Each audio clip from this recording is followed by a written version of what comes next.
Bill Funke, rank corporal, U.S. Army, and the years I served were from 1943 to 1945. But I was about to be drafted, and they had a program then that you could come in early. If you knew you were going to be drafted, instead of waiting, you could come in early and start. And so that's why I did. But that was the time when, in high school graduation, the buses are almost waiting outside the door for you to get off the stage, because they were taking people right and left very quickly. And went down through France and into a town named Luneville, which is in the southeast corner of France, and then we were prepared for combat then, and that's where we went into combat from Luneville. I think there was a certain air of excitement of being in a different country. And I know in one letter I got to write to my folks, I said the language was exciting to me, because I'd had a couple years of French in high school, and I thought this is kind of neat. But getting ready to go into battle, not terror, but really apprehensive, wondering if you were ready and if you were going to stand up under it. When we were captured, if you've seen the movie Saving Private Ryan, and if you happen to remember the last scene when they were told to hold the bridge, and they knew they could not hold the bridge, that was exactly what happened. The year was 1945, the month was January. We always argue about 16th or 17th. We're not really sure. The battle that we were in, the last one that I was in, was the town was called Herlesheim. And Herlesheim was a group of 3 little towns at that bridgehead that they had gotten across the Rhine River.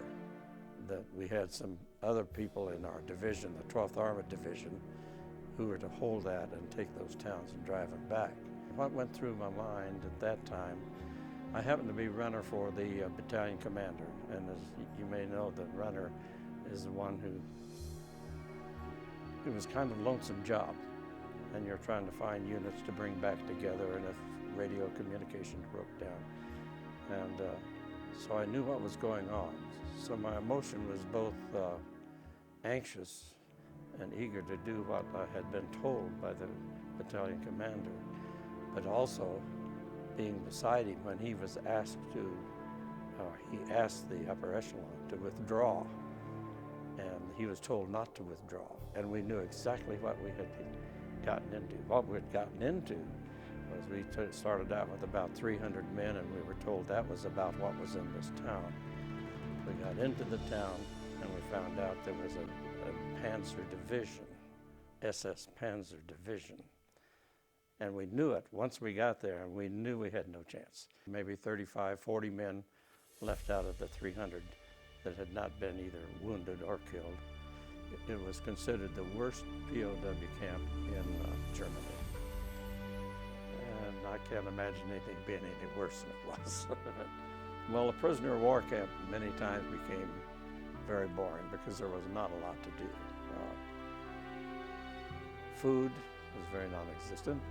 A piece of one day's ration was a bowl of soup, rutabaga soup, which I hate rutabagas to this day, in the morning, and a piece of black bread, which was probably about 2 by 2 square hunk of bread. But if you're really hungry, you can make that piece of bread last a long time. And so we did. Soup, some drank from the thing, but I was lucky enough to find a piece of firewood. Now, how I ever found a penknife, I have no idea. I don't remember who gave it to me, but I carved that spoon. And that's, I'm not a souvenir keeper, but this was I kept. And this was the little identification tags we hung around our neck. Strangely enough, I went into the service with a very strong faith, and certain prayers or something like that will take me back to the night I was captured. I've never been able to eliminate that.